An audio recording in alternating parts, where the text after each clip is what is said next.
This movie was about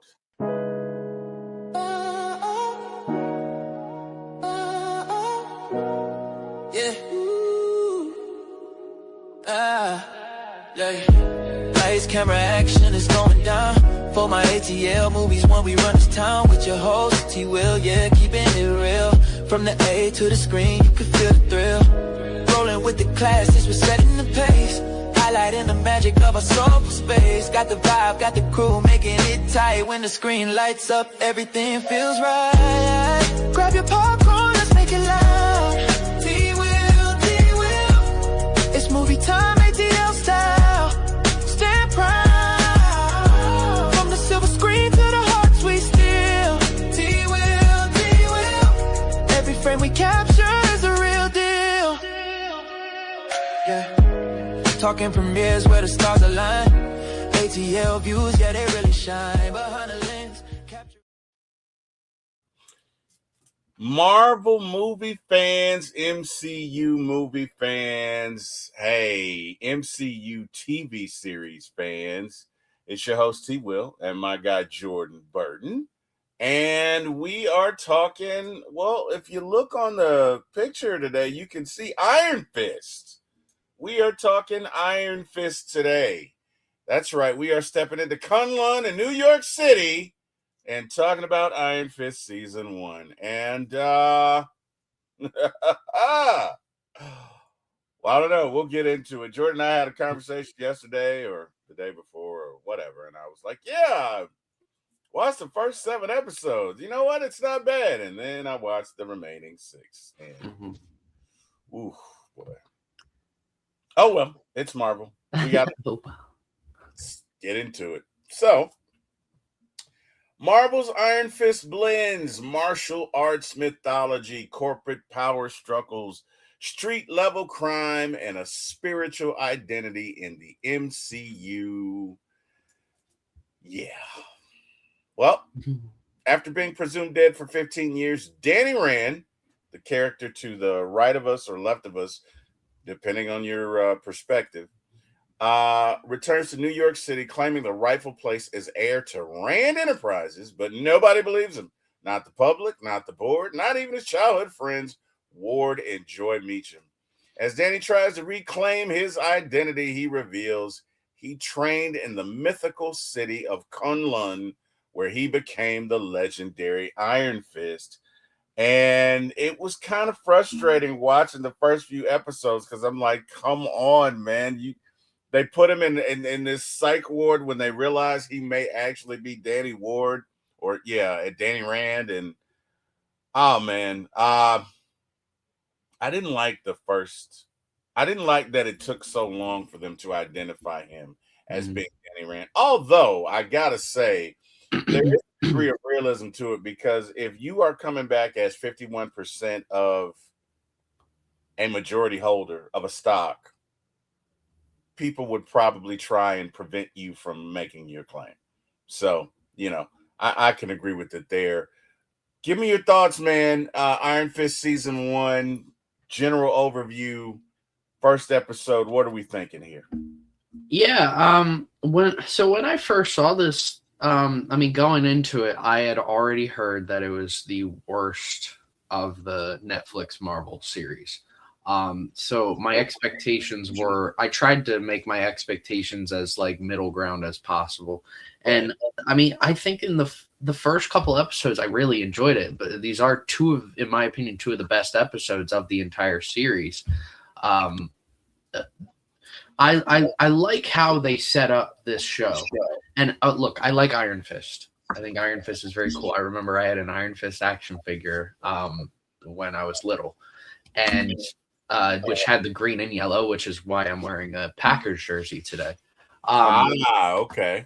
So I going into it, I wanted to like it, and I knew there was bad, like, I knew people didn't like this as much as the others, but watching Jessica Jones, Luke Cage, Daredevil, The Punisher, watching those before, this was the last series I didn't watch because I had watched Daredevil first, then I watched The Punisher, Then I watched Jessica Jones, then Luke Cage. So all that was left is Iron Fist, and which is out of order, I know. And I was saving it for last. I mean, I was saving really the last three: Jessica Jones, Iron Fist, and Luke Cage for last. But Iron Fist ended up being the last thing to look at, and I'm like, all right, I wanted to look for positives in this show, and I think it started off really well. I mean, there was a lot of intrigue. Oh, the overall, unlike Luke Cage, and this is where I do give Iron Fist a positive on this. Unlike Luke Cage, I feel like the general plot of this is really good. Like the general plot of the first season is very straightforward and to the point, like Jessica Jones season 1. That's what I liked about Jessica Jones more than I liked about Luke Cage. Now, there are other aspects of the show, like the dialogue. Like there's levels to the script. Like they knew what they wanted to be, but they couldn't write it out in a way, and they couldn't get these actors. None of these actors in this show, except for the actress who plays Colin, felt like they were acting very well. And especially Ward and Joy. They could have died at some point in this season, and I would have been like, all right, yeah, but I thought that was going to happen. I mean, at some points, Ward, I can't stand for life. Joy at first, I was just like, all right, I really like you. Like, I think you're going to turn. I think you're going to turn in a positive way, and then she didn't. And I hate her even more. This show makes everybody so hateable. Outside of Colleen, every single character, even there's some parts with Colleen where I'm like, what are you doing? But otherwise, everybody else I just want to hate. Like, all right, you start off with Iron Fist, obviously Danny Rand coming back to New York after 15 years, which I mean, like I said, from a plot perspective, fantastic way to set that up. In fact, I think that is better than if I'm going to say that anything's the best of any of the Netflix series, the one thing Iron Fist does well is I think they have a better plot setup than any of the other series. Jessica Jones kind of just gets straightforward into like what she's up to. Luke Cage, you get into Pop's death, but that's only by episode 2. You really just get into what he's up to in episode 1. Daredevil, I mean, Daredevil probably is the worst setup. I mean, we get into Karen's case. That's really it. And the Punisher just gets into what he's up to. And see, I mean, episode 1 is completely different than episode 2, which the Punisher and Luke Cage kind of follow that same structure. But with this, I mean, you're like, okay, this guy's been missing for 15 years. We don't know who this dude is. We don't know who anyone is. And we're like, okay, this guy's showing up and he's also punching security guys. And you know what? I'd be reluctant. I mean, not only is he on 51% of the company, I'd be like, okay, this is a rando that we thought was dead. Everything's coming out really fast. It felt like nobody was treating this situation serious. Like, okay, if you truly believe you are Danny Rand, let's go get a DNA test. It's only been 15 years. It's not like it's been 40 years where we don't have DNA tests. We could have done a DNA test and figured this out. Well, I don't know that he knows anything about a DNA test to not to defend, but he's been in Kunlun for the better, right. So he doesn't know that, and I don't think they want to know. I don't think Ward and or what's her name, his sister Joy. I don't think they want to know. I think Karen is Karen. I think Joy really had a love for Danny. Yeah. And I think she's hurt and she doesn't believe it. I don't think Ward wants to know. And again, when we first see Ward, my first thought was, oh my God, what a jerk. But as you see his father, I felt bad for Ward. I felt real.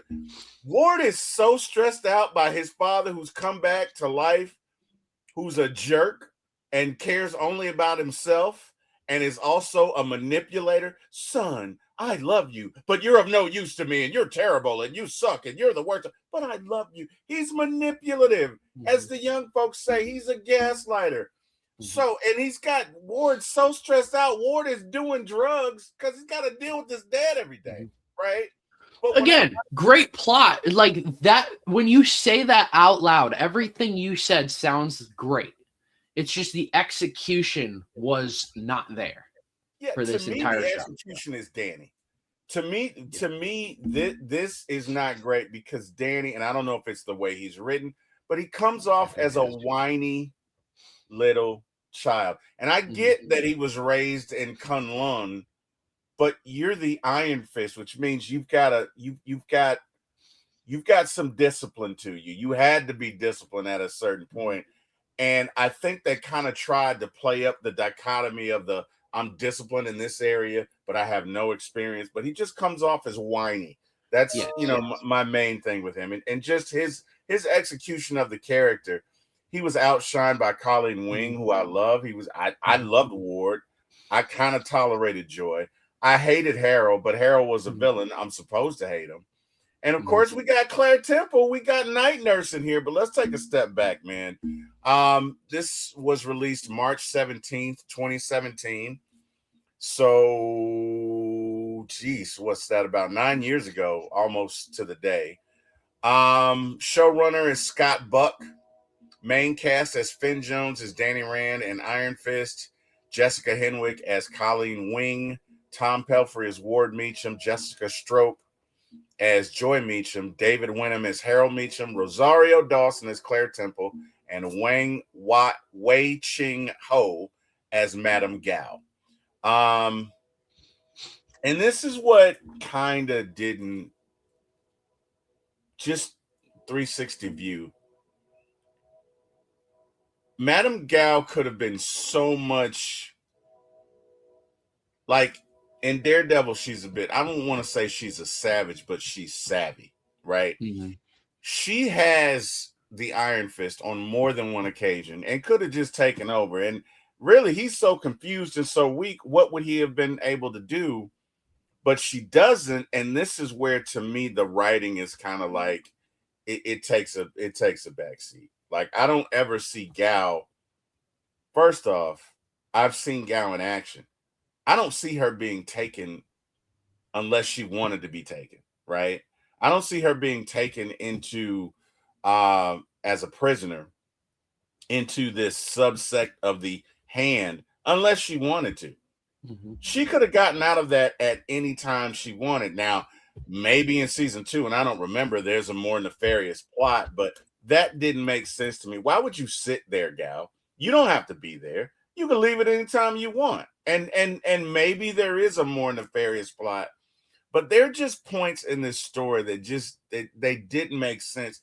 And it feels like, well, we need her here, so we're just going to write in this convenient plot device here. There are a lot of plot devices going on with this that I didn't like. But anyway, let's get to it, man. The one thing I want to say about this show is, like, it feels that like they're forcing the setup for the Defenders. Yes. And that's not what Jessica Jones, Iron Fist, that's not what Jessica Jones, Luke Cage, or Daredevil were doing. They all felt like naturally that vibe that I was talking about with our Luke Cage review, that Luke Cage had, that Jessica Jones had, and Daredevil had, they had their own, each series has their own unique vibe to it. Right. This, I don't get that. And like, it should have the same vibe that like Shang-Chi had. Like, and I love Shang-Chi. I love that movie. I cannot wait for us to get to that because I think I like that more than most people do. But it should have had that vibe with the kung fu elements to it. And even that, I think the action in this this show was mediocre. Yes. compared to what it could have been. Like, you're talking Iron Fist, a martial arts specialist. Like, Agreed. he is elite at martial arts. Agreed. He should be better than Daredevil, then Luke Cage, then Jessica Jones. And he just feels like he's on par, or maybe even at sometimes less than Daredevil. And Yeah. like, you go into the Defenders, and it feels like, I mean, Daredevil's clearly the leader, and it feels like if they went one-on-one, the only thing that Iron Fist has is the Iron Fist. Right. And if you take that away from him, I think Daredevil's probably going to whoop his butt. Yeah. Yeah. To me, at times, this kind of felt like Thor, in that the Iron Fist, he's got to feel worthy of it, right? And Yep. and this felt like Thor a little bit, but not in a good way. Danny is supposed to be a disciplined warrior, a spiritual master, a legendary protector, but he's emotional, he's impulsive, he's whiny at times, and he lacks control. And this is, for me, where they missed. I think you could have found, I understand the need, no, he can't be fully developed because this is an origin story, but we could have been closer to the middle, because what we got at times, well, I don't know, and I'm just going to go to China, and I'm going to go, and it was, he was all over the place.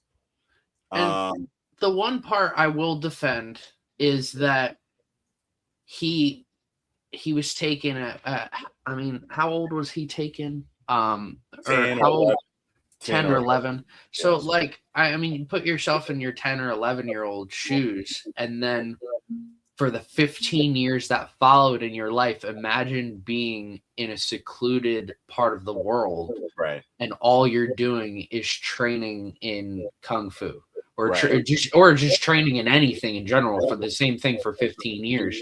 Right. Like, he left and wasn't fully developed, and had to come back still a fully developed person, but not understanding of what life is like, or even what life completely was like when he left. He's So that developed. I can understand the childish, like, the I don't knows. I can understand those. It's just, like you said, there's a whininess to it that feels like, all right, dude, if you were growing up with like monks, you're not going to be whiny. Like, you defeated the dragon. Yeah, like, you're not You- going to be like, you know what I'm I'm saying? tired. It doesn't even come off as you defeated the dragon. You know what I mean? You got your boy who came up with you, who really wanted to be the Iron Fist, who is badass and kick-ass, and your personality should be closer to his because you defeated the dragon. That's kind of what didn't, you know what I mean? And I understood what they were going for. To me, they just missed. You know what I mean? They just missed. But it's cool. We got to get back to this script and everything that's going on. So again, episode 1, Danny is in conflict with the world. He believes that should have been his. He knows who he is, but nobody else accepts it, and the disconnect becomes the engine of the first act of the season. And it's sad, but it's true at the lengths that people will go to prevent you from taking what they perceive as theirs, right? Like, you're talking about a $1 billion company, and I don't think Ward wants to know. So, you know what I mean? When he and his father Harold have a discussion, he's like, "Well, if he is, you know what we need to do." And it's like, wait a minute, if he is, so you don't even want to do the right thing. Like, why do you hate him so much? You know what I mean? And, well, the thing is that, like, the whole time, if Ward wasn't in it for the money, he would have told his dad to screw off. Yeah. But he's solely in it for financial gain. Right. So right. he needs to he needs Danny to not be Danny, Right. or dead. He needs to be either not Danny or dead. Right. What you're talking about is, I think Harold had a provision in his will or whatever, that if his kids did not work for Rand, that they would be cut off, or that they would have no access to their monies or resources or whatever.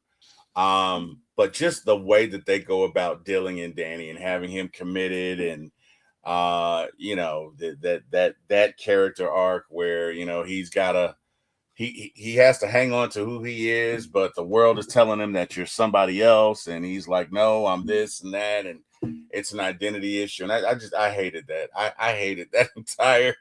I hated I got so frustrated. And that has nothing to do with the story. It was just frustrating to watch, and the whole time I'm over here cussing out Joy and Ward because I'm like, you guys are despicable, right? Like, Joy, you know who this is. Why are you playing these games?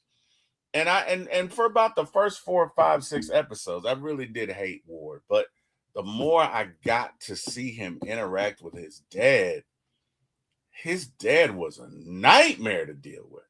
Oh my God. And I'm sorry, like the little underling who he eventually ended up killing, we're fighting. There's no way you're going to treat me like that. Oh, you apologize. Now we're going to fight. And if you're going to kill me, you're going to kill me. But this man died on his knees. Oh, no. Oh, you think nah, Joe, we fighting. I'm sorry. We are fighting. I'm going to pick up whatever object is near, and we're fighting. And if you get the best of me, you get the best of me. But I'm kicking your ass. Anyway, just my thoughts. But anyway, when we see Danny in the first scene, he's barefoot, and he's childlike. He's like, oh, that's my company. As a matter of fact, he says it to somebody. I think he says to the hot dog guy, and the hot dog's like, well, you should buy some shoes or something like that. You should use some of the money from your company to buy some shoes, which is kind of a dig at him, and it's okay. And he, you know what I mean? He walks into the building. He's super excited to meet Ward and Joy, and they look at him like, you're crazy, because they think he's dead, right? Because, from all the reports, he died in a plane crash. They think he's dead. And it's just, it's really bad the way they treat him in these first 4 episodes. But anyway, the episode 1 sets the tone for the entire show. Danny's biggest identity is identity. His biggest conflict, is identity versus disbelief. It kind of introduced him as, he's not ready. But again, for me, episode 1 was good. I didn't enjoy the time that he was committed. I didn't enjoy that. Now, again, as the show, maybe from 4 to episode 7, I was intrigued. I was pulled in. I was kind of sucked in.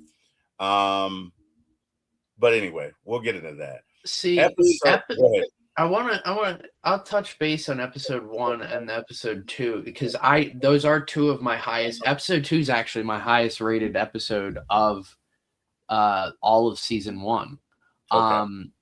And I mean, outside of all right, with Iron Fist, I fully believe season 1 is the worst version of Iron Fist. Season 2, I think, gets better. And I mean, the way Danny Rand's Iron Fist is written in Luke Cage at the end of Luke Cage is the best version of the character. And it was so good that I think you can bring Finn Jones back as Danny Rand. And because that was the one thing that I think Marvel. So right now, the state of Marvel Studios, I mean, it looks like they're going to try and bring the Defenders back for Daredevil Born Again season 2, which premieres this week coming up. We're obviously getting Jessica Jones. It's strongly rumored that Luke Cage is going to be back. But Iron Fist is the biggest question because it's obviously the worst of the Defenders characters. And it's Kevin Feige's thrown the idea around that, like, oh, well, the Iron Fist is never one person. You can always hand it off to someone. But honestly, that just sounds like what we're doing with Black Panther right now.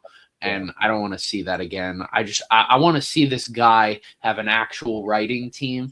And I think that it might light a fire under him. Unlike how we were talking about in your Falcon stream about like competition, I think if you I think all of this negativity towards Finn Jones might light a fire under him, and we're going to get the best version of Iron Fist. But with Iron Fist season 2, I mean, I enjoyed it. I enjoyed both Iron Fist season 1 and season 2. I will say that. Season 2, I'm trying to find my list. But episode 2 was my highest of season 1. And I mean, season 2, I have I'm very high on. But the reason why I had episode 2 as the highest was because the episode 1 and 2, there's so much intrigue to this character that's built up. And I'm so invested in this character to this point because of the intrigue that I think I'm more invested than I was with Jessica Jones or Luke Cage at the start of their start of their first seasons. Right. I just because mainly because with Luke Cage, his powers are pretty straightforward. Like, this dude's indestructible. Like, and he works at a bar. He's just trying to hide his secret identity and stuff, right. His powers and stuff like that. It's really straightforward. Jessica Jones had more intrigue. Definitely had more intrigue. Just her backstory was the intrigue that we were curious about. But with Iron Fist, there's his whole backstory that is intriguing. The character himself very intriguing, and his powers, like, we don't see the Iron Fist right away. We start off where he's trying to figure out why the Iron Fist is not working, and it gets to a point that we're like, maybe he's not the Iron Fist. Like, if you're watching this and have no idea anything about Iron Fist, and this is where my rating is going to reflect that.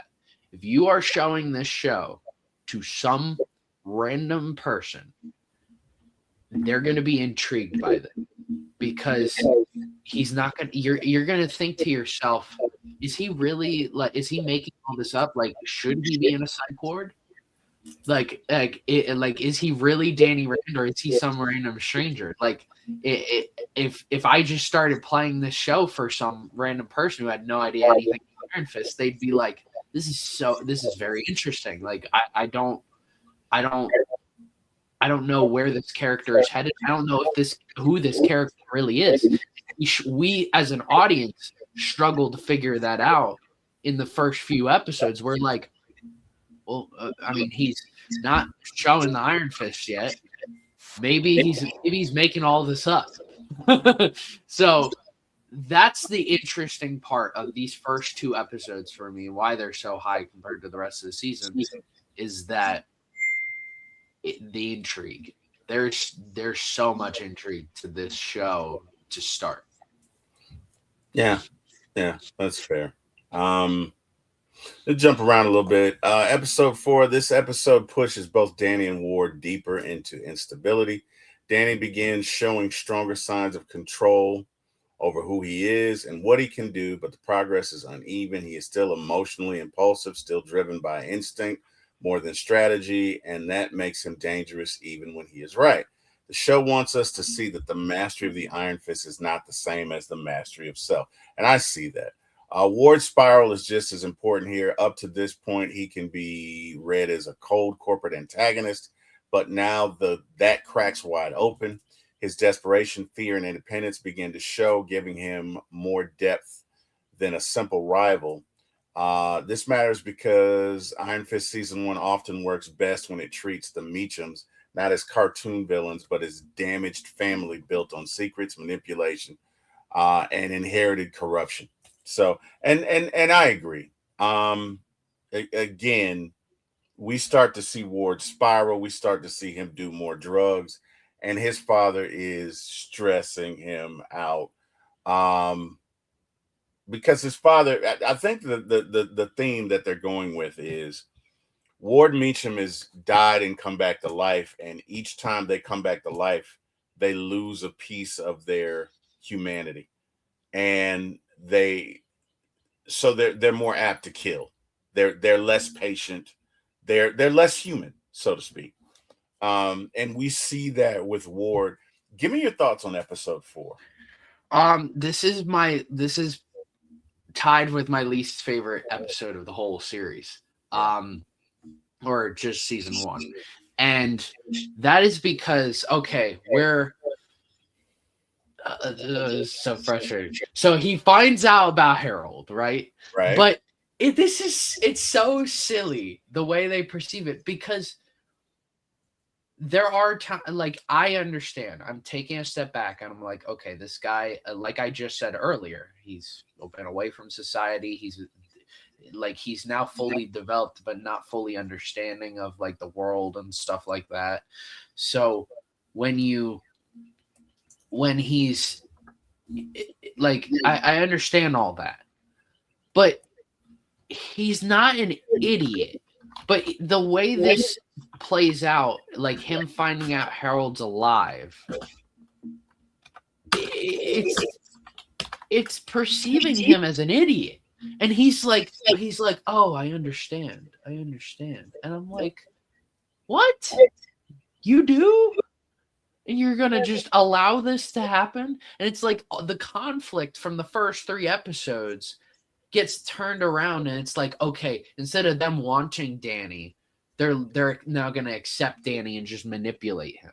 And I'm like, no, don't do that. Like, Danny, you need to be smarter than that. Like, come on. I knew about manipulation when I was 11, 10 years old. Like, come on now. You're not that big of an, you're really an idiot if that's the case. And then he's like, okay, then they go into that, the new drug that they're trying to sell and stuff like that. And, all right.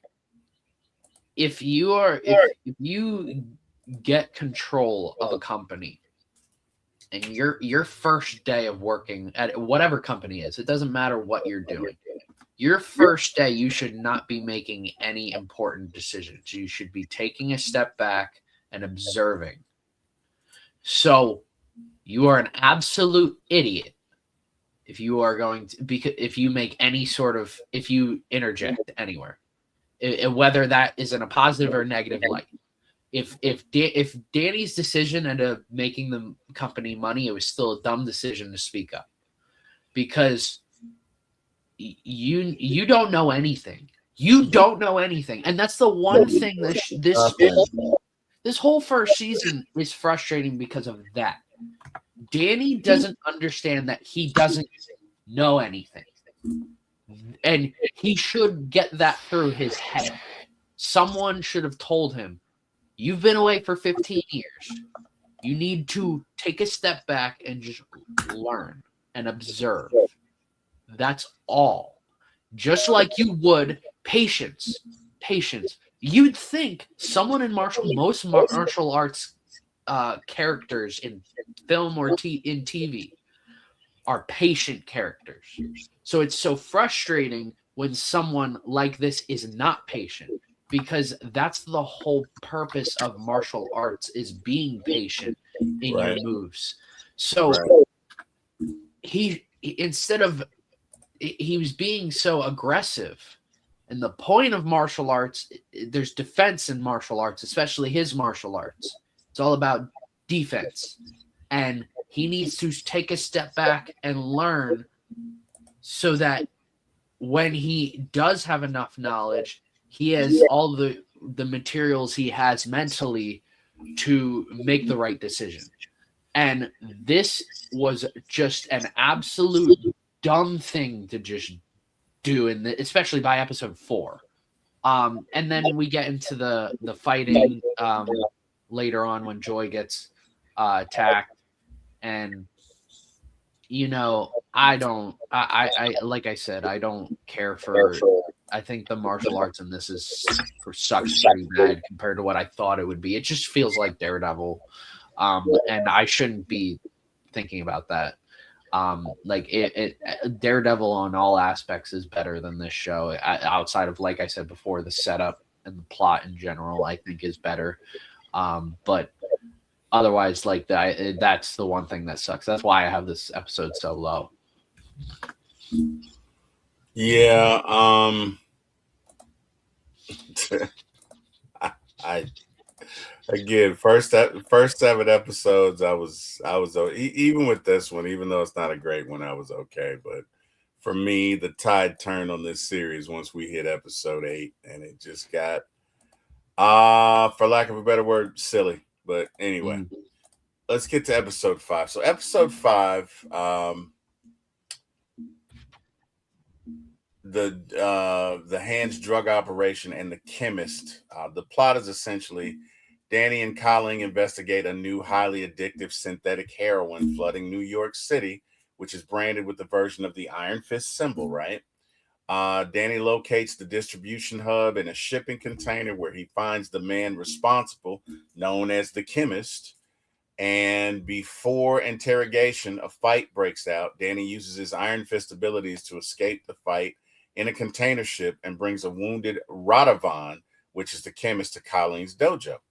Radovan is not a drug maker. His daughter, Sabina, is being held by the hand. But he is the chemist who does put the formula together. Colleen becomes more involved in the vigilante work, showcasing her skills as a fighter and demonstrating her commitment to helping Danny. The bond between Danny and Colleen strengthens as she provides a moral anchor and combat support for him, which is going to be really interesting in a few episodes when he finds out something about her, but we'll get to that. Ward becomes deeper in his addiction. He's dealing with intense pressure, leading to a dangerous mix of drugs and alcohol, which threatens his life. He's missing meetings. He's coming to work looking like he's drugged out. And it's bad. And, you know, again, Joy, who is Ward's sister, continues to support her brother despite his erratic behavior, nursing him through a low point. Joy secretly acts against Ward's wishes by rejecting a $100,000 severance form. And this is after everything that's gone down. I think it's when Danny makes a decision to distribute the drugs at cost. There's a disease that was, and they kind of hint at, will you create the need for, they didn't come out and say it, but they kind of hint at, will you create the disease and then you come back with the cure, right? Did you catch that? Yes. So that to me says you started a virus. Yeah. You started a disease and then you come out with the cure, which again is despicable. And Danny comes in and says, you know, well, we can make it for $5 a pill. We can charge $50 a pill. And he's like, well, wait a minute. Why would we do that? These people are dying without it. Let's sell it at cost, which corporately is suicide. And I gotta, I mean, look, you get in the business to make money, but you know, maybe you could sell it at $5 above cost, whatever it is for you to make a profit for it, but for it to be affordable. You know, but of course, this is Danny. He's been away from society. So he's thinking purely like, well, you know, if we can buy it at cost and sell it at cost, why don't we do that? He's not a businessman. He doesn't have a business mindset. And this is what sparked the board to really oust he and Ward and Joy because they backed him, right? And so this is where this 100,000, or it's 100 million severance offer from basically the board comes for them to leave. And you could make an argument that it's probably from the hand behind this, that they have a hand in the Meachams just leaving. But anyway, Joy rejects it. Ward was trying to, and the funny thing is they both go behind each other's back, right? So Ward comes in to meet with and I forget his name, but he will be taking over. And Ward tries to make a deal with him. And he was like, well, your sister already called me like 30 minutes ago to say you guys were rejecting it. And then he says, and, you know, I'm just ashamed of you guys because you guys used to be so close. You used to stick up for each other. And I really used to envy you. And now I see that, you know, it just, I see that it wasn't true. And I don't understand why he does this, Jordan. I don't understand. The guy's already down. He's already beaten. He's already been ousted. Why would you comment on his family dynamic with the sister? You get what I'm saying? Like, I don't understand why he did that. But anyway, whatever. It doesn't matter. Madame Gao makes an appearance. The episode concludes with the revelation of of Gao running the particular operation, as is revealed that Madame Gao is controlling the drug trade in the city, and she's doing it from the building of Rand Enterprises. And Danny hears this and of course is infuriated. But we also meet Claire Temple. Now, what I did not like about this, and I could be wrong, and maybe I missed something, but the first time we see Claire Temple, she's at the table with Colleen, and there's really no introduction for how they met. Or did I miss something? No, I forget how. There is a setup with the character, because she ends up meeting Colleen because she wants to take lessons, and like, I mean, with all the things that she's gone through with Daredevil and Luke Cage and Jessica Jones, like, she wants to take lessons from Colleen's dojo, and so that's when they get to know each other. Oh, okay. Well, I guess I missed that because I came in at the point where Claire's sitting down for dinner. I'm like, wait a minute, how do you know Colleen? Wait, you're at the point where you're having dinner with her? Like, how did this happen? And then she starts talking, but Claire really plays an important role in this story, more so than anything. She's kind of a supporter in Luke Cage. She's definitely a supporter in Daredevil, but she's kind of passive in that, these things just kind of come to her. She doesn't voluntarily join the fight, but the hand kind of come after her when she's at the hospital with Daredevil. She's kind of a supporting adventurer with Luke Cage, but she doesn't really take part in any fights or any action. There was when they were, I guess, abducted or in the club in Harlem. But in this one, she kind of volunteers and is really more of an active protagonist in this story. Yeah. She goes with them to China. And this is where it got a little silly for me. You have guys with guns, and in some scenes, they don't even fire them, right? These are trained SWAT officers. For me, that's just kind of lazy writing. Like, if you needed to be 3 folks coming in there instead of 10, fine. But there's no way you're going to tell me that you're going to take on 10 guys before one of them gets off a shot. Like, they were when they come to Colleen's dojo, there's a time where not one of them gets a shot off, and it's like, that's not realistic. You get what I'm saying? Yeah. And it's like, okay, well, we needed to be this way, so we're gonna. That's not realistic, right? And I get that we're talking about fictitious characters, but this is a grounded series. The Defenders are a grounded series. I just think that to me felt, again, plot devicey. Like, okay, well, obviously none of these characters are bulletproof, so we can't write it in that way. So we're just going to have them take on 10 guys and not one of them get off a shot. And that, to me, there was a couple of times that happened that I didn't like. But either way, Claire's embracing her role as night nurse, and she's really become kind of an Obi-Wan to superheroes. And I think it plays well here because Danny is clearly immature in a lot of areas, and she kind of acts as his Obi-Wan, where Colleen is more his support, right? Because she's kind of a love interest, and I do think, to me, of all of the couples in the Defenders universe, Colleen and Danny have the best chance of surviving, because it's pure. Like let me say, she loves his dirty draws. She loves her some Danny Rand. Okay, she makes that clear, and I like it. You know what I mean?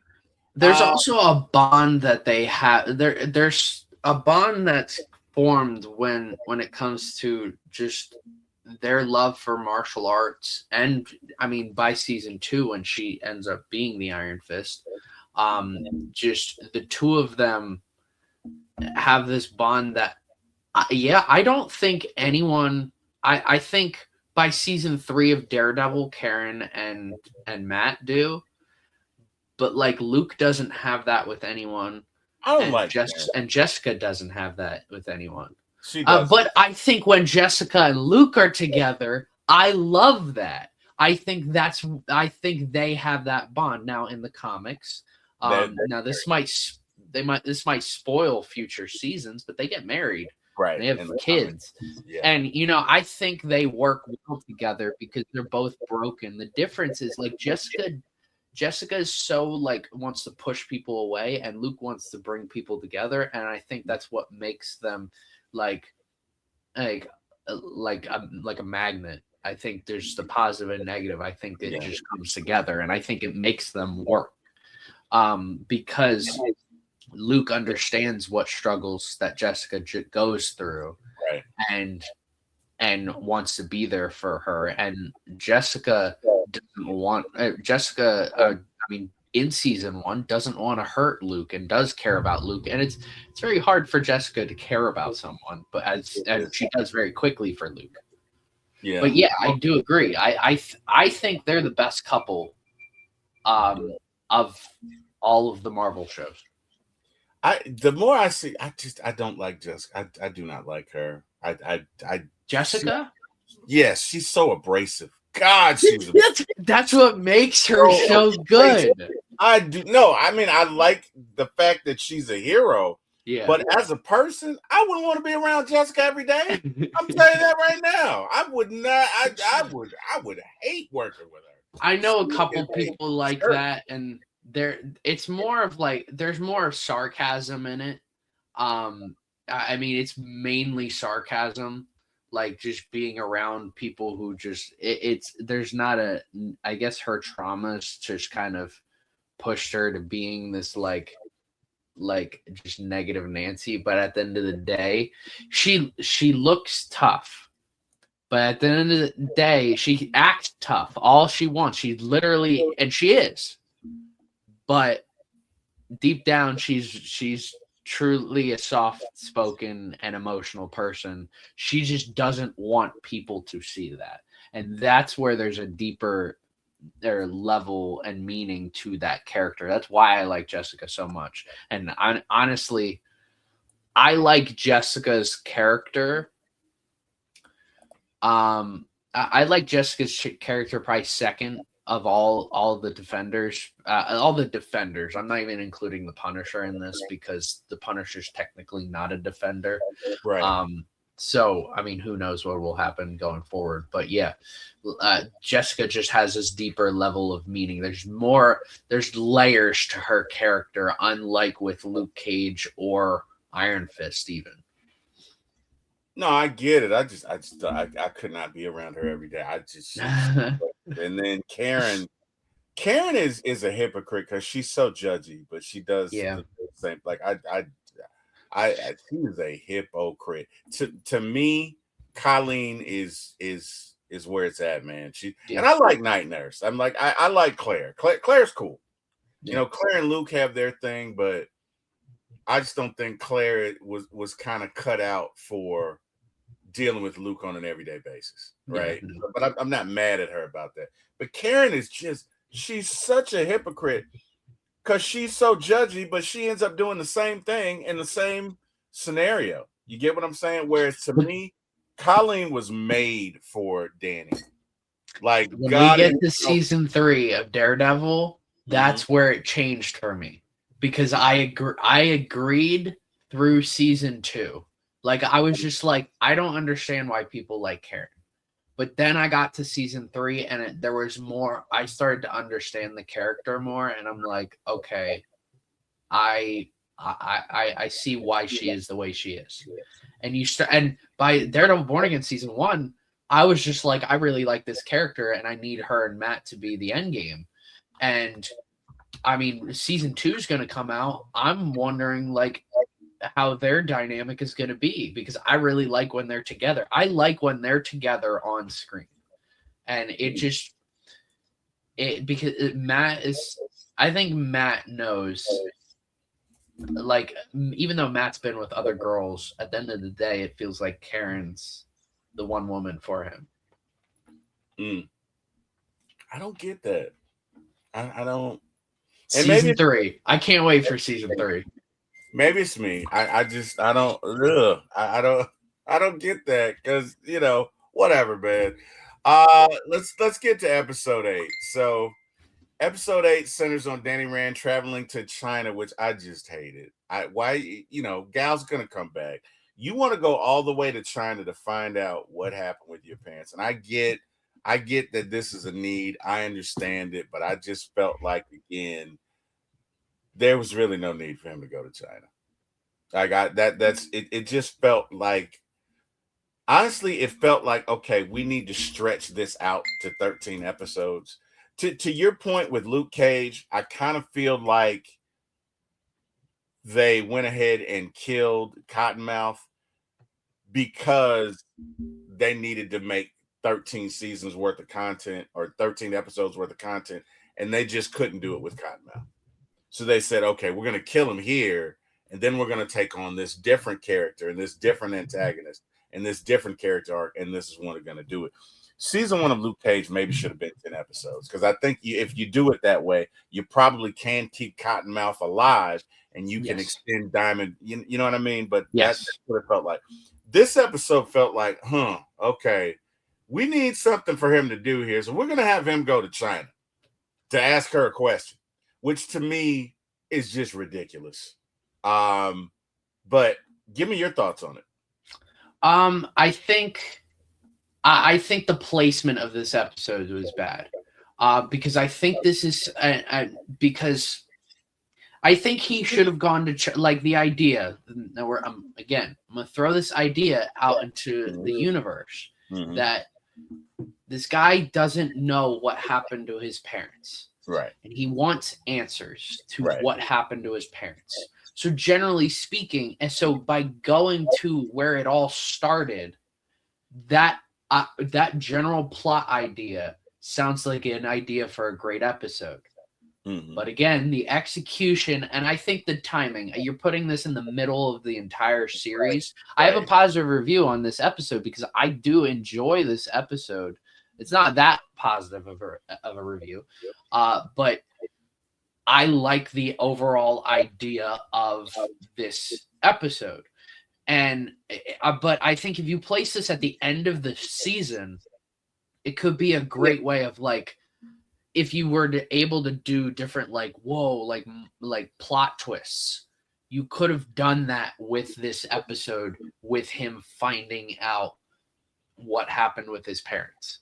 And I just feel like by putting this in the middle, it doesn't fully stress the situation, and it makes us realize that there are more important things to be happening later on. So again, like I said, I think placement with this episode was bad. And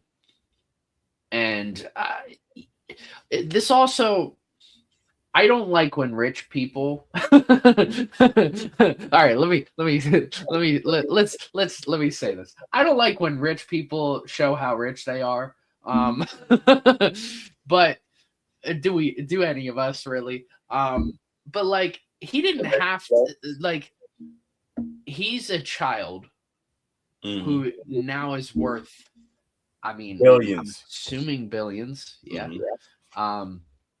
And he's like, all right, well, I have all this money, so I'm gonna just go to China. And it's like, okay, he doesn't even have to think about that.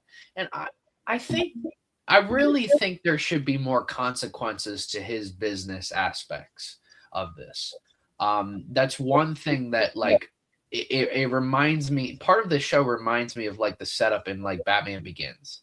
When I mean, in fact, this entire the entire first season setup is the plot from Batman Begins, in that Like Bruce was gone for years, so Right. people thought he was dead, and he's like, "No, I'm back.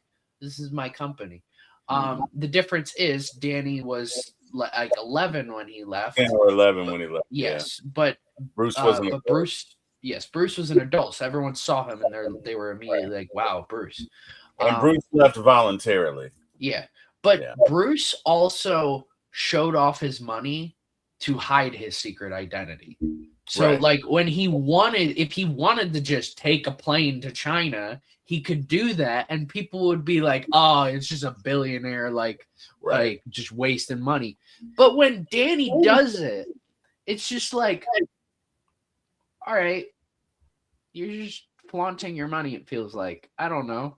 It feels like there should be more business aspect consequences that are shown in Batman Begins, for example, like by the whole funds through Fox's Morgan Freeman's characters like section of Wayne Enterprises.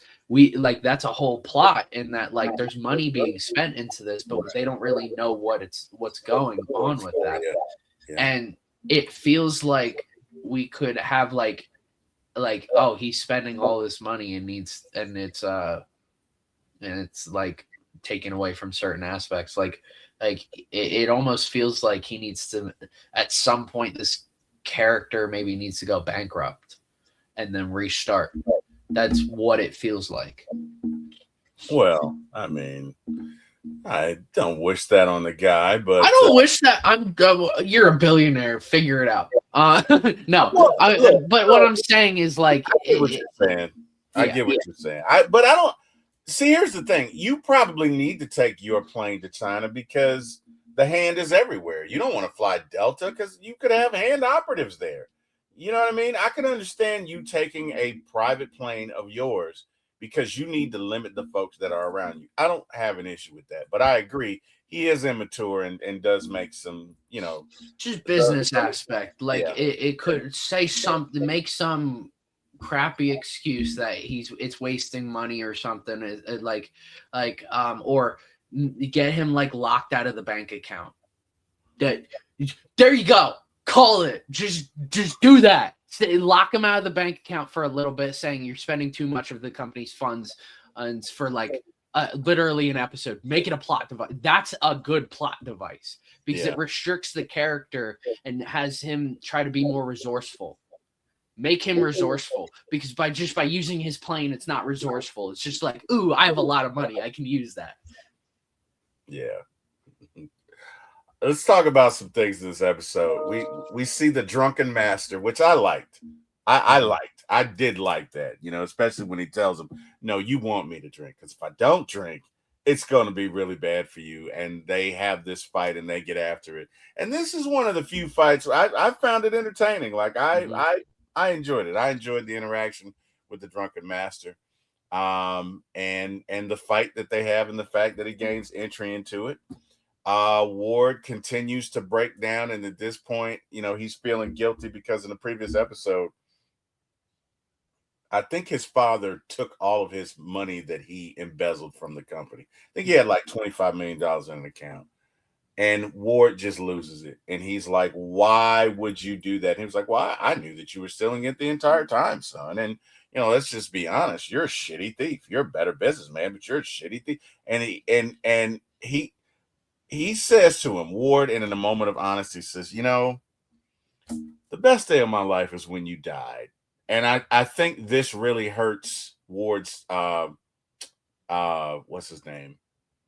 Mr. Meacham, Ward's father. I can't think of his name. Harold. This hurts Harold's feelings, but like most men, he's not going to respond and say, "Oh, that hurt." He punches him. And it's like, "Ward, I can't believe you. I want the best for you. And you're so unappreciative." And Ward loses it and kills him and buries him in this disgusting pond, creek, whatever. Oh, my God, that was disgusting.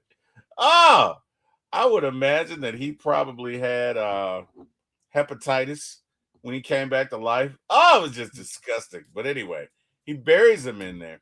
And during this episode, Ward's kind of feeling guilty for doing it because it's his dad, but this is the level of stress that his dad brings him. It's like Ward is the only person outside of a few guards and one support staff member that knows that his dad is really alive. The world thinks his dad is dead because he did die. He did die and come back to life. And he's been doing, I think he's been doing his dad's bidding for about 10 years. And he can't tell his sister.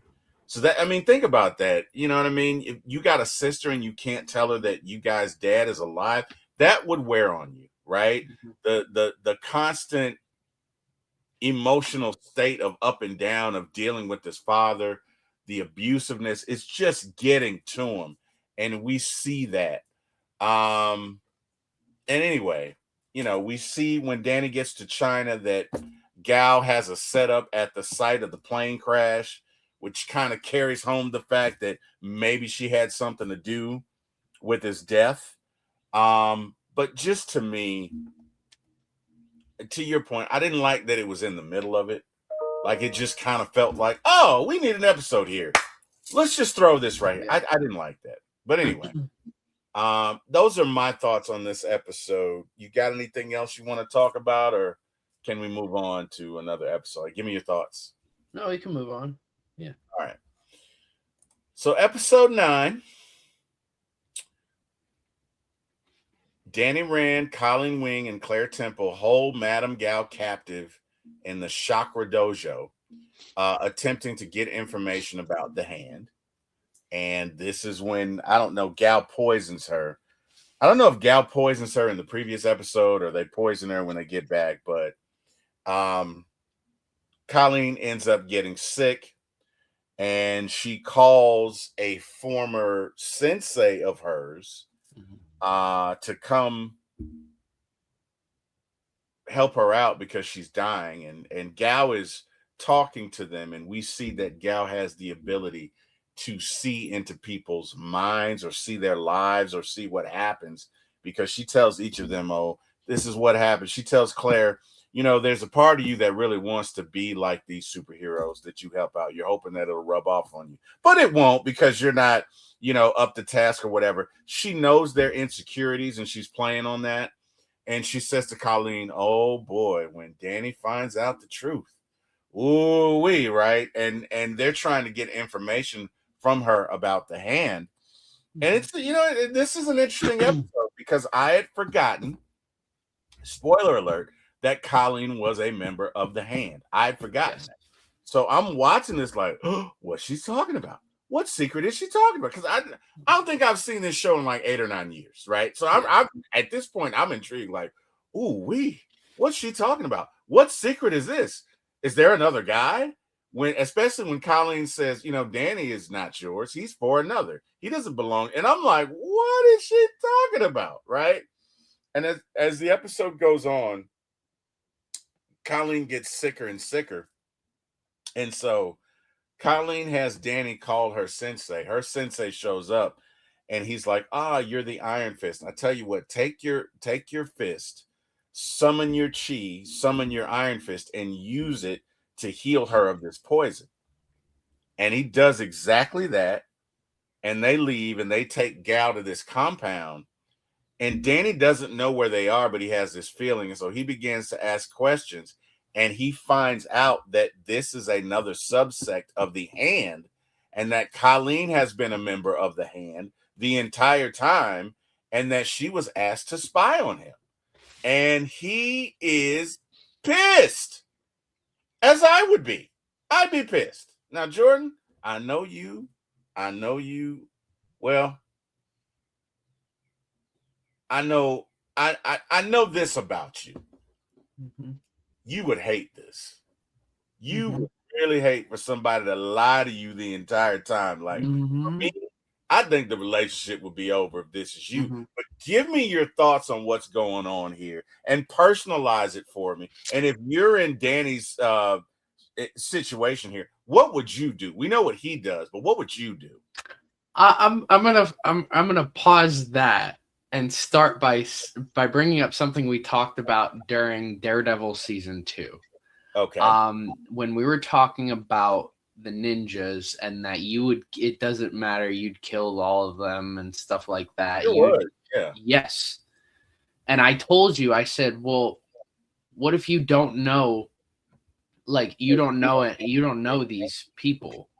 I'm on the side of Daredevil and trying to save them and like not just killing them, because you don't know who these people are. It's possible, like when Elektra kills that kid, I'm like, these people could be kids. It's possible they could change, like when I had mentioned Finn from Star Wars The Force Awakens, and that he changes from being a clone to or stormtrooper to just being now a part of the resistance. Right.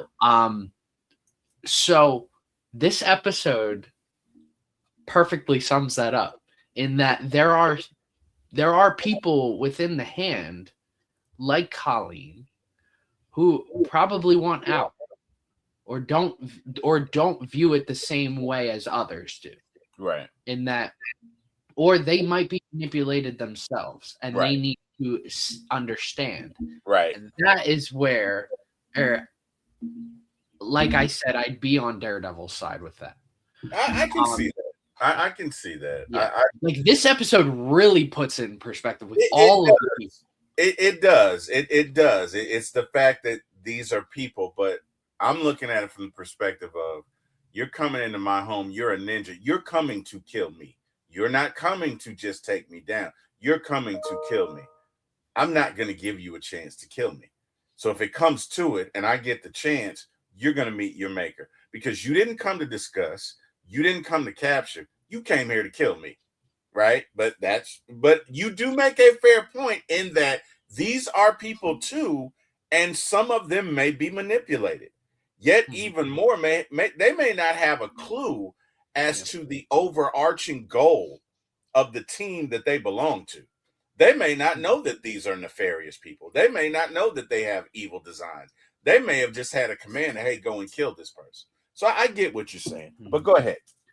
But all right, then getting into your question, if someone, this is probably the part of Colleen's character I didn't care for. Like I really liked the character outside of this aspect, in that, like, she's been lying this whole time. Now, I think she's genuinely cared for Danny this whole time. Oh no, she loved it. No.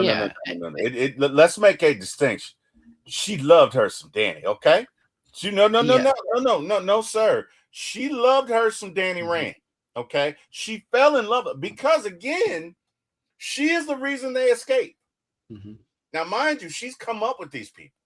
These people are her family, and she turned on them for him. So she loves her some Danny. Not trying to correct you, but this ain't just this ain't just I care. This is I love you, boo. We go together. And I think I don't know, it would be kind of hard. I feel like this plot in general, I think could have been saved for season 2. Because I think you could have played the long game with this. I think you could have played the long game in that this whole time Colleen has been a former member of the Hand. And you could have had them break up for a little bit. And Danny be like, I don't want to talk to you right now. Like I need to take a step back. And you could have added a little more emotional weight to this, but they don't. And that's probably the only frustrating thing about this. I personally, I don't like when people lie. I will tell the ugly truth. When I lie, it is because I'm trying to defend someone or something in a very serious situation that might lead to serious consequences. Right. So that is the times that I would lie, or just like stupid little like Allegedly, if jokes. you're watching this, allegedly, if you're watching Allegedly, this, okay, allegedly, of course. Like, of course. So that's the only time I would lie. Otherwise, like if I've had people come up to me and be like, "Hey, does this look cool?" I'll be like, "No." Or I've had people say, "Hey, how does this look?" Like in terms of like what they're wearing. I'm like, I'm gonna be honest, it's kind of ugly looking.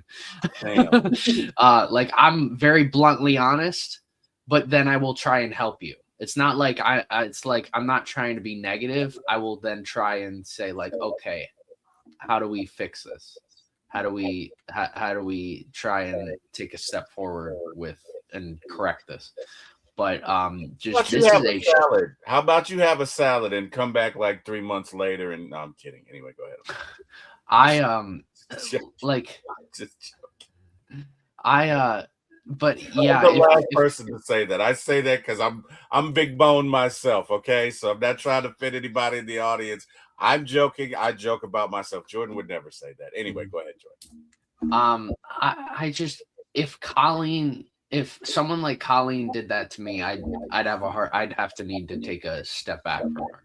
You'd have to you'd cut her off. I wouldn't. I've learned not to, because of how strong and how much of a connection how much she's given to Danny already. Mm-hmm. Like she's given Danny a lot. So yes. I wouldn't cut her off completely. Because she hasn't given any reason for him to do that. Right. Completely. So I would take a step back and just be like, I just need to think about some things. And then I would come back and talk with her. But I just, again, it feels like we didn't do that. And we kind of just rushed through it and just ignored that fact. That was probably the most frustrating part of this. Yeah. No, I was my mind was blown because I was like, what? Oh no. But she really does prove herself in this episode because she helps them to get away. The other thing we find out is that if the Iron Fist is conflicted, he has performance anxiety. Every time I see that, you know what I think about? I think about Tony Stark when he's talking to Clint. He's like, "We understand it's been a long week, Clint. So if you can't perform, it's okay." It's like Tony's hilarious, and he's like, I can't. Mm-hmm. But we see that he's got to be at peace with himself in order to access the Iron Fist, and he's not. And Bakuto is the one who calls him out and says, there's hatred and anger with you. And that's why you can't access it. And, sends all of his minions at him. Bakuto, real quick about Bakuto. Tell me when you look at him, he doesn't look like Caleb Williams. Yeah, he does a little. Yeah, he's got the hair. He's got everything going on to look like Caleb Williams. He looks like a skinny Caleb Williams. Yeah, it's a little bit. Yeah. But I got to think about that one. I don't know. I'll go back and watch it. I didn't think about it when I got to go. I got to look at that again. Anyway, the most interesting thing about this episode to me is the mind games that Gal plays, and we see that she is a very, very, very, very savvy villain, and there's nothing that surprises her because she tells them about things that she has no business knowing, but she uses it as a way to manipulate them, really to waste time. She is a master villain, which is, again, I didn't understand why she let herself be taken into captivity when, again, we've seen Gal hit people and knock them 4 or 5 rooms back. So she is a very capable and prodigious fighter. She's at least thousands of years old. If she wanted to take on any one of them, I don't think that would be an issue. So to me, she's allowing herself to be taken into captivity. Mm-hmm. I just don't know why. See, and we kind of see why she's doing that. Because of the Defenders. Like when we get into the Defenders, there's the Iron Fist has an important role to play in the villain's like whole story, right? In plans. Yes. So I think with this again, they're tried way too hard to set up the Defenders, because if you're just like we're reviewing it just as this, and it doesn't make sense, and it makes her look weak.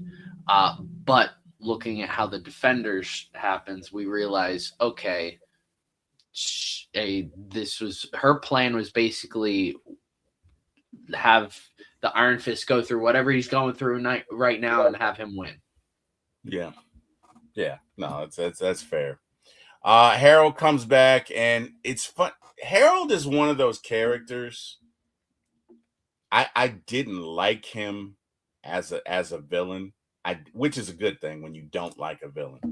But I got to give it to him. He plays this very well, because when he comes back to life, you know, all of his skills are not there. So he has to relearn language. Now he does it in an episode, but he has to relearn context. He has to, you know, there's this part where he comes upon these kids and they're playing with this fire hydrant. And this lady's like, "This is my son." And he's like, "I have a son." And then he walks away. And he walks up to this hot dog stand. He's like, "That smells delicious." And he puts his hand in the fire and then burns it. But he's reacclimating himself to life. But as we find out later, and I forget who it was that had the conversation with Ward, but he tells him, you know, each time he comes back to life, he's losing a piece of his humanity. And ultimately, I think the person tells him that in a situation like that before, the father ended up killing one of his kids, and the mother took the remaining child that was alive and fled for her life. And being that his sister has just met her father, now this kind of sets Ward on a mission to where I got to get rid of my dad, because he loves his sister more than anything in life. So anyway, but I feel like for me, I like Harold Meachum as an antagonist, because he really was. For me, I need to not like the antagonist. Well, I'll put it this way. I either need to really not like the antagonist, or really, really be able to relate to the antagonist. You get what I'm saying? Mm-hmm. It's like I really either need to hate you. Like Darth Maul, I didn't really hate him because he didn't have any spoken lines. Yeah. This was the problem with George Lucas directing. He's all sci-fi and no human condition. He doesn't understand emotionally how humans work, right? So when we see Darth Maul and we see him die, it's like whatever, because he has no spoken part. I don't hate him. When we see the in episode 4, which is Star Wars, the first one, we hate Darth Vader right away because he gives us a reason to. Like, this dude is talking and he's just like, I don't like you, so I'm going to choke you to death using the Force. We see this guy as ruthless, right? We are given a reason to not like him, right?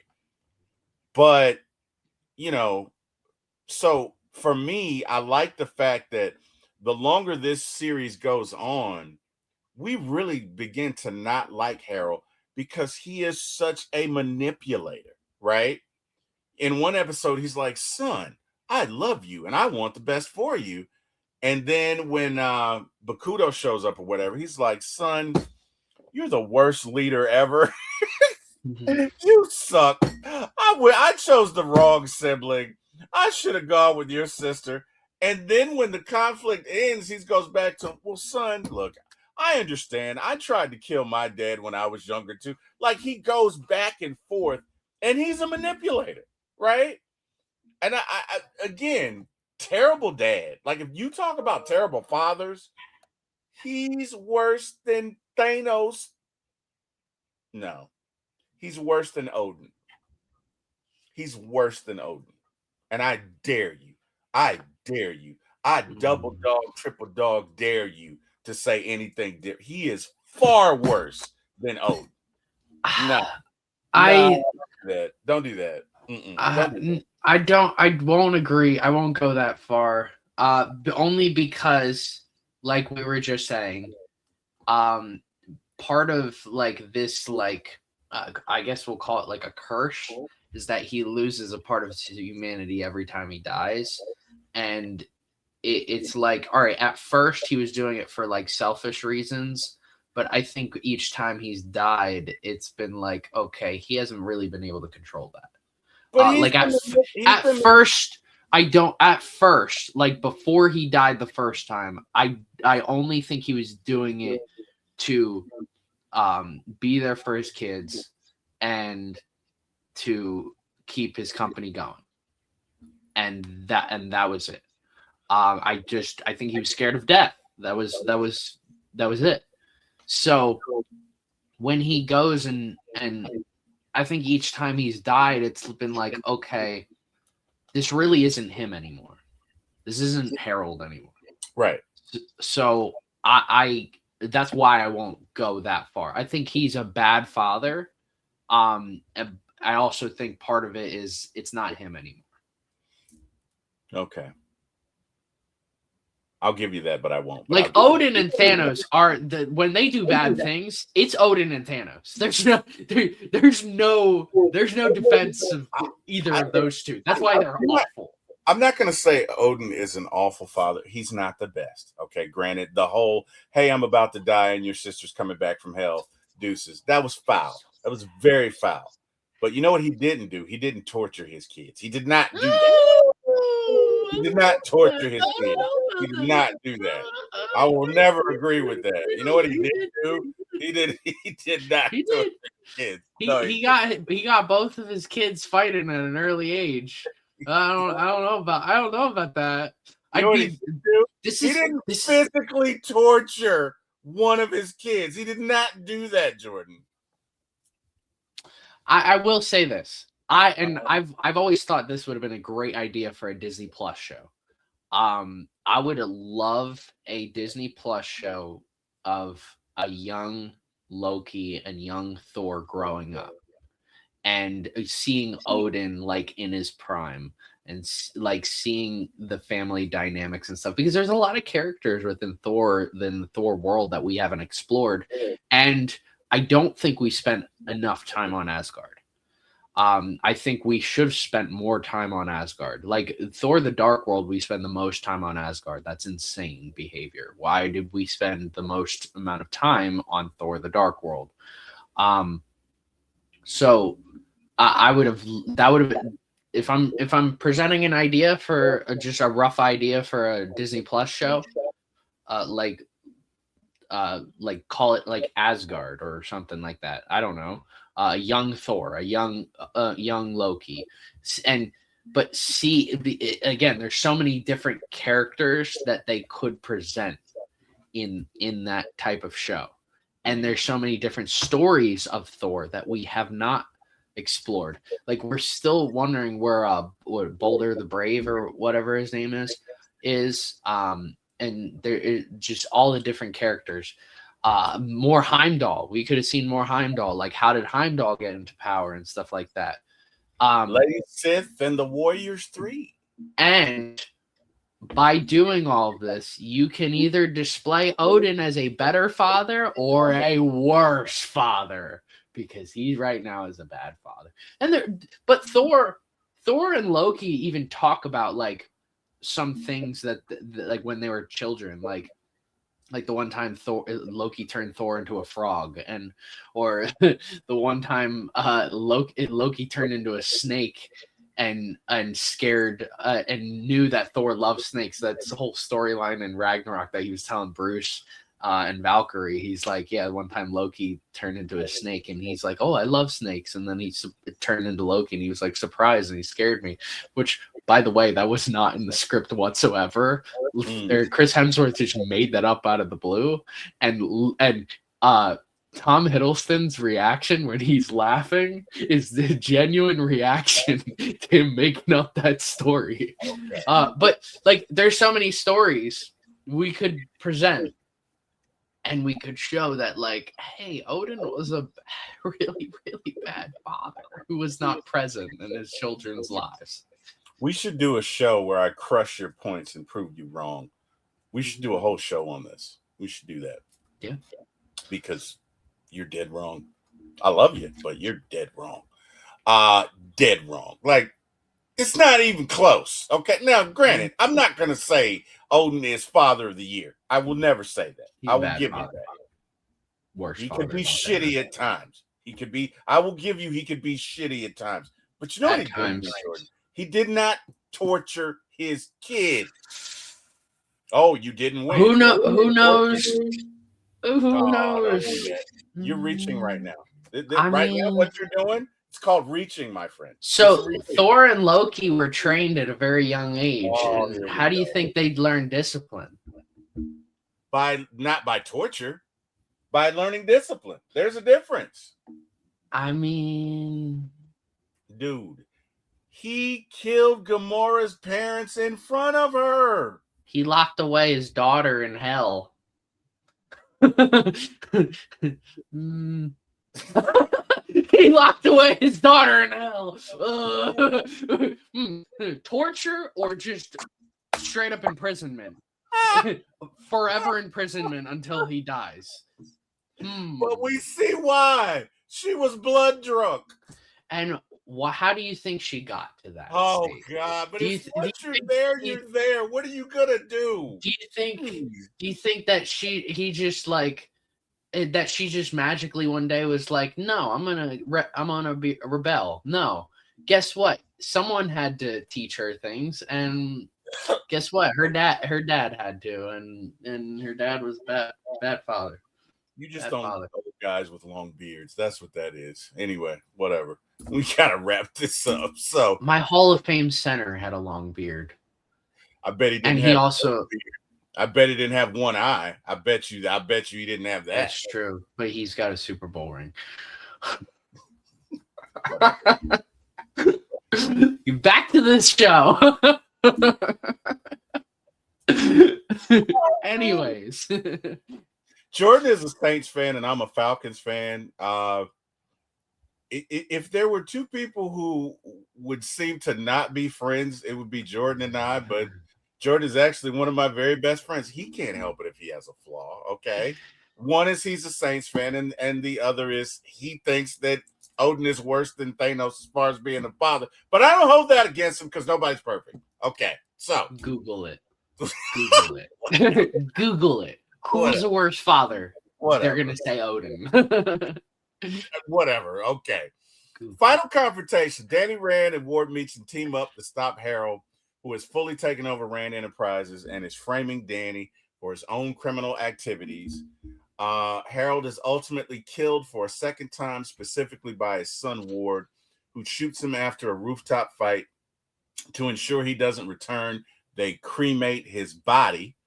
Let's talk about that, man. Let's talk about the scene where Danny and Ward are at the cremation, and Ward is kind of like, I appreciate you being here because he was my father. And he does get a little emotional. Did you feel like that would really happen in real life? Like if you know what I mean? This is the second time you killed your dad, at least, and you know what a maniacal, evil person your dad was. You think, I mean, it could be, but do you think he'd really be that emotional there, or did that feel like fluff? Give me your thoughts on that. Yeah, it felt like fluff. Just, I mean, at this point, just killing. I mean, I don't. When I'll take the psychology of murderers in world history.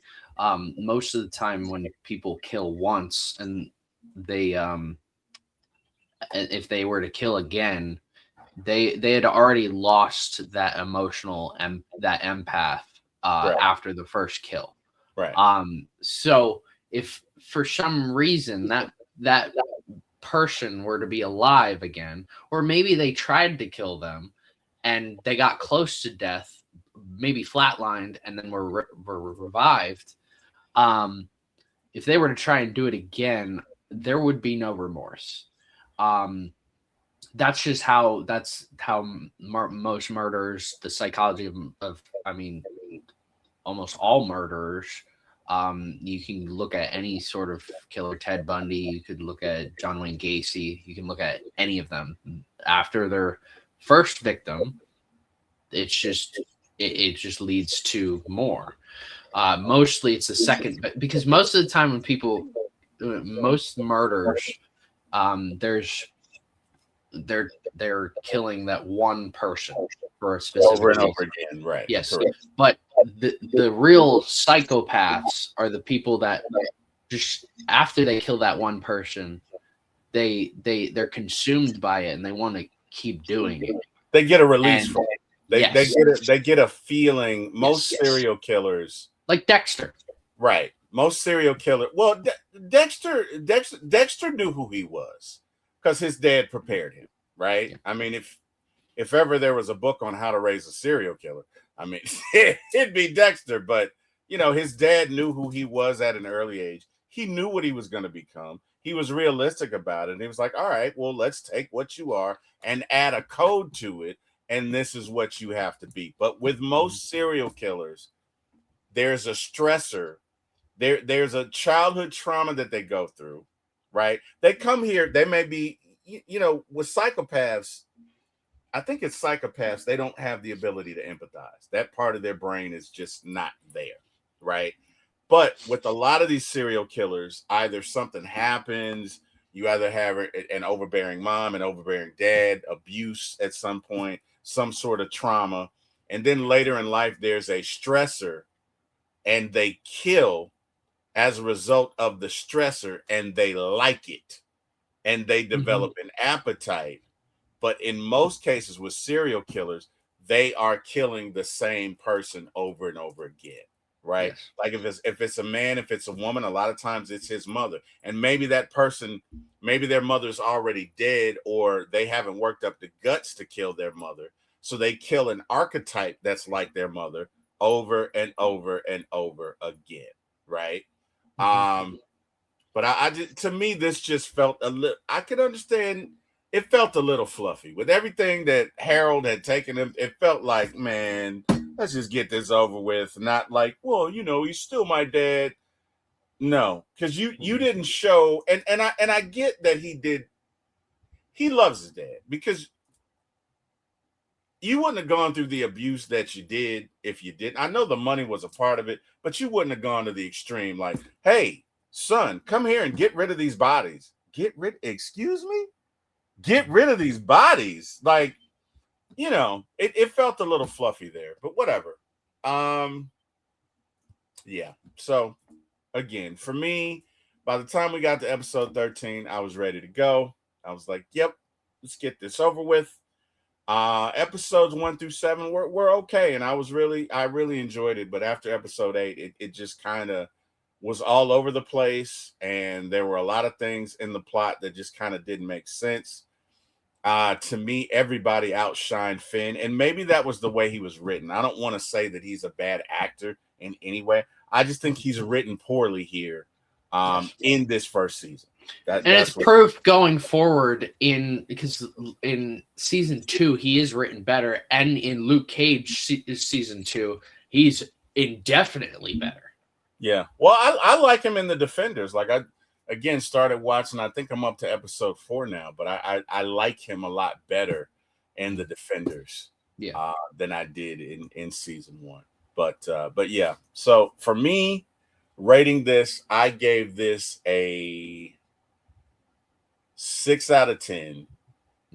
I think it's my first 6 out of 10, and it is underneath Daredevil the movie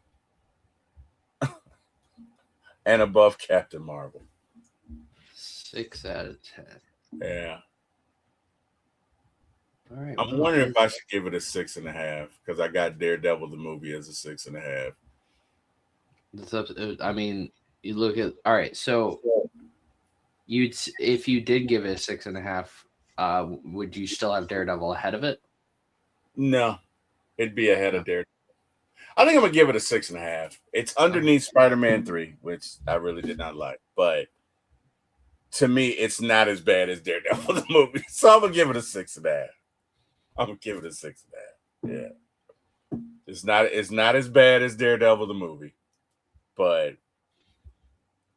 yeah, I'm gonna stop it right there. I'll give it a 6.5. Interesting. I thought you were gonna rate it a lot lower than that. Interesting. Well,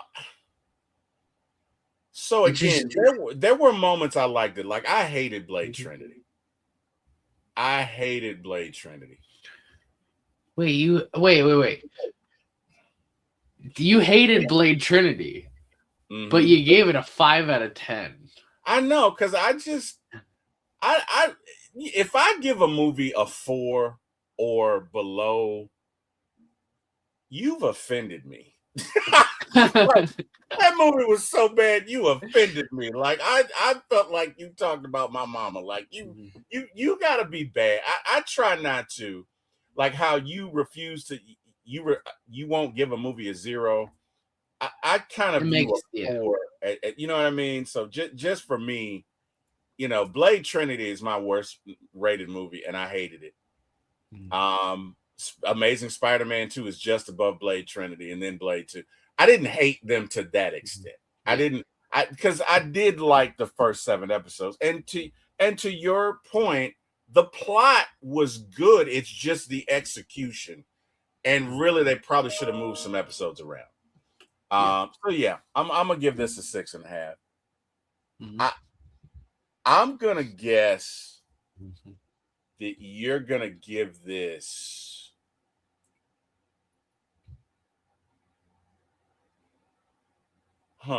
that's tough. I'm gonna guess you're gonna give this a 4 out of 10. But we'll see. Go ahead. So I know we talked a lot of negatives, but like I said, that's why I tried to bring in like the plot. I think the general plot of this season is really good. Okay. I mean, I think it is miles ahead of Luke Cage. I just think the difference is in the execution. Yeah. The execution just was not there. But I'm going to keep going to positive because there is a lot of negatives. And I do have a positive review on this first season. Oh, wow. So that gives you a perspective. Okay. I know what it is. Wow. Okay. So, in terms of negative reviewed episodes, I had 3 negative reviewed episodes. In comparison to like Luke Cage season 1, I also had 3 negative reviewed episodes. Those episodes were episodes 4, 5, and 11. I mean, we had actually talked about specifically 4 and 5. In general, but my highest, the difference is with like Luke Cage. The Luke Cage's highest reviewed episode was I had 2 9 out of 10s, and I only had 1 episode that was an 8 or higher, and that was episode 2. Overall, this just felt like really middle of the pack. Ended up coming to a 6 out of 10 for me. I just think, again, this is a recommendation. This is not just a recommendation for Marvel fans, but just general anyone. And I think this feels like one of the projects that I feel like I'd recommend it more to someone who doesn't know the comics than would know the comics. Right. So like the whole concept of this show is a great concept. If you took away Marvel from this title, didn't even call him Iron Fist, you called him something else, Iron Punch, something like that. I don't know. Fruit Punch. I don't care. Do you want a punch? Yes. And honestly, I think this would have been perceived maybe better. Because I think attaching Marvel is on this high pedestal that everybody knows. And when you attach Marvel to something, it immediately puts that on a higher pedestal. That's what Agatha All Along did. If you take away Marvel from Agatha All Along, who the heck is going to go and watch that? But because they added Marvel to that, it was like, this makes it interesting. And I think this show is okay. I'm gonna recommend it, but very different. There's gonna be some bad parts, but I think the plot is so interesting that it makes me want to keep watching. And it was something that Luke Cage, by the second half of the season, I got tired. Yeah.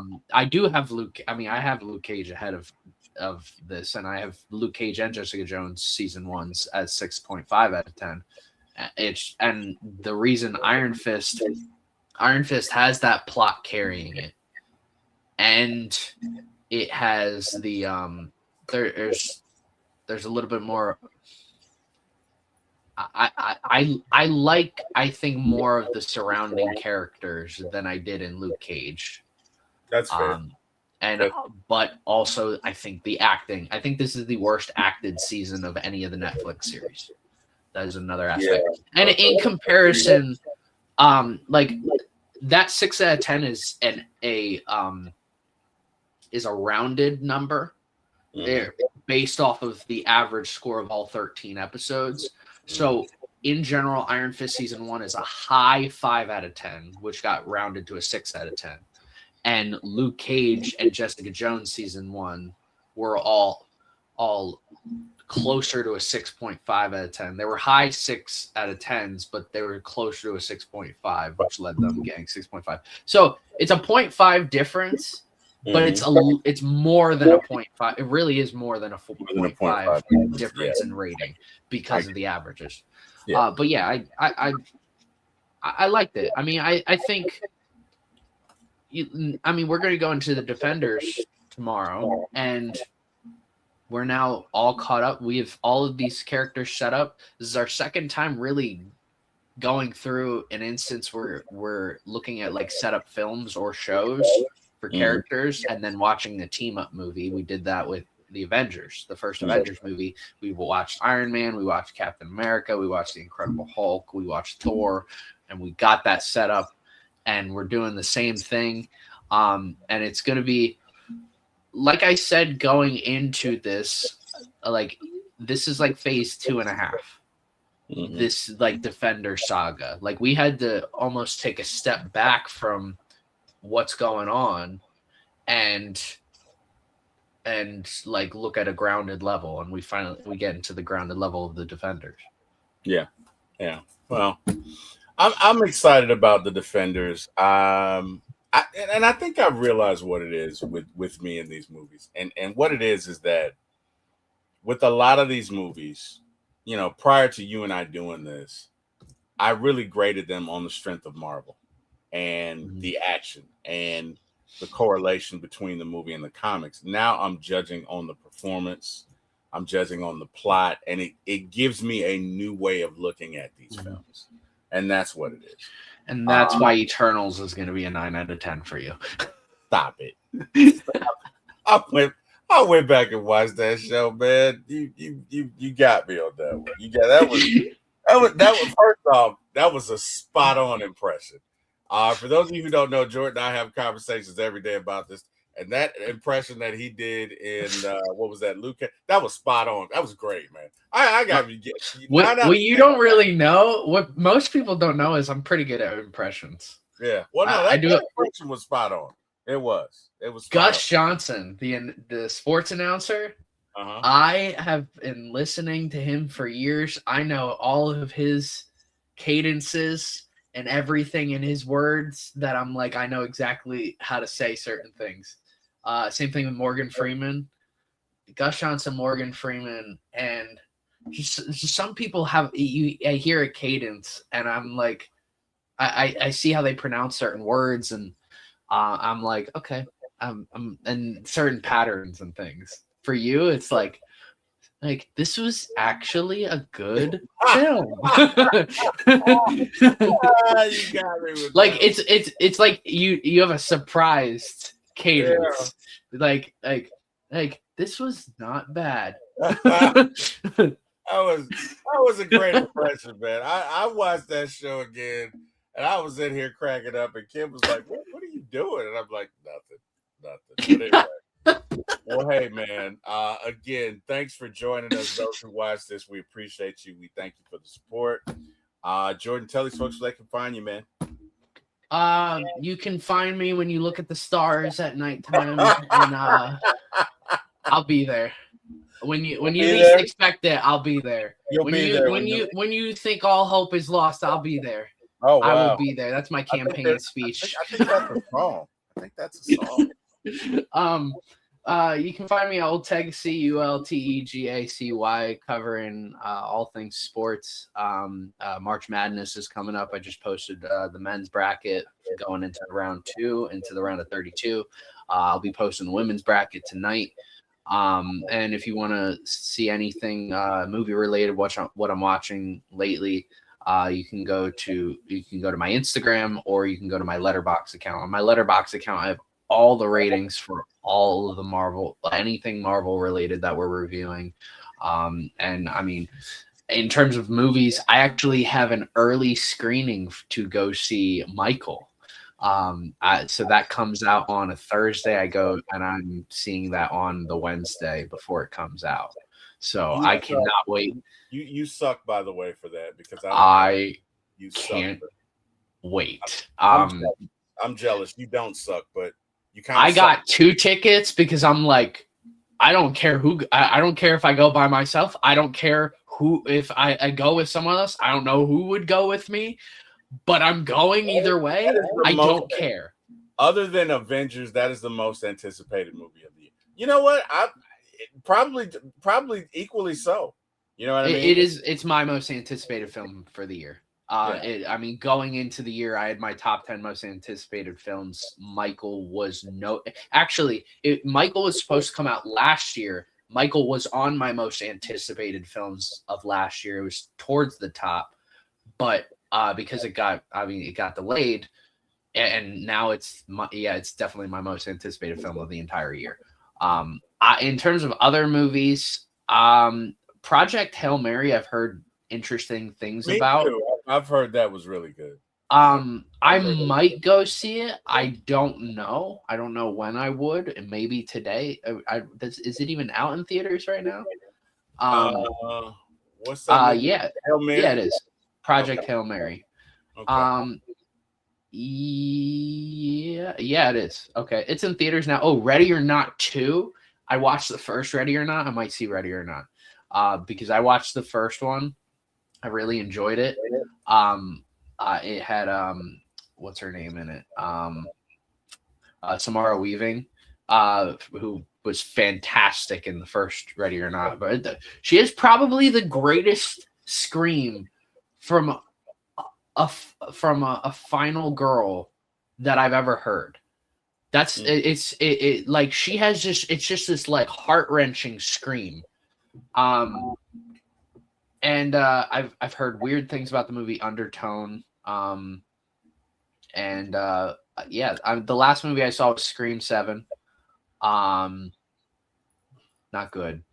But yeah, I might see. I think right now, if you were to ask me what would I see right now, holy crap, Project Hail Mary's 2 hours and 36 minutes. I think right now, if you ask me what movie am I going to see, like if I were to see it today, I'm probably going to end up seeing Ready or Not 2. Just because I did enjoy the first one a lot, and Project Hail Mary, that might end up being a movie I wait until it comes out on streaming. Okay, all right. Well, hey man. Either way, man. Looking forward to talking Defenders with you tomorrow. Super excited about it. If you want to contact me, you can do that at ForMyATL contact@gmail.com. Something you like about the show, hey, let me know. Something you don't, let me know. I'll listen either way. If you're with ATL Sports, if you like the sports, the Falcons, Braves, Hawks, Bulldogs, whatever, you can see me at ForMyATL Sports 1 on YouTube. If you're into the movies and Marvel series, and we do TV series and movies and stuff like that, you can check us out at ForMyATL Movies on YouTube as well. Facebook, Gideon T. Will. Facebook also T Will Podcaster, on X at ForMyATL Sports, and on Instagram ForMyATL Sports 1 and Movies. Guys, thank you for joining us. Have an amazing day. We'll see you tomorrow when we get into The Defenders. Have a great day, everybody. Goodbye. Peace. This movie was about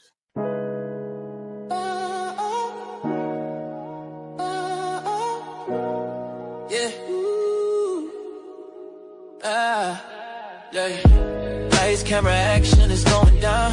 For my ATL movies, when we run this town with your host, T-Will, yeah, keeping it real. From the A to the screen, you can feel the thrill. Rolling with the class, this was setting the pace. Highlighting the magic of our soulful space. Got the vibe, got the crew, making it tight. When the screen lights up, everything feels right. Grab your popcorn, let's make it loud. T-Will, T-Will. It's movie time, ATL style. Stand proud. From the silver screen to the hearts we steal. T-Will, T-Will. Every frame we capture is a real deal. Yeah. Talking premieres where the stars align. ATL views, yeah, they really shine. Behind the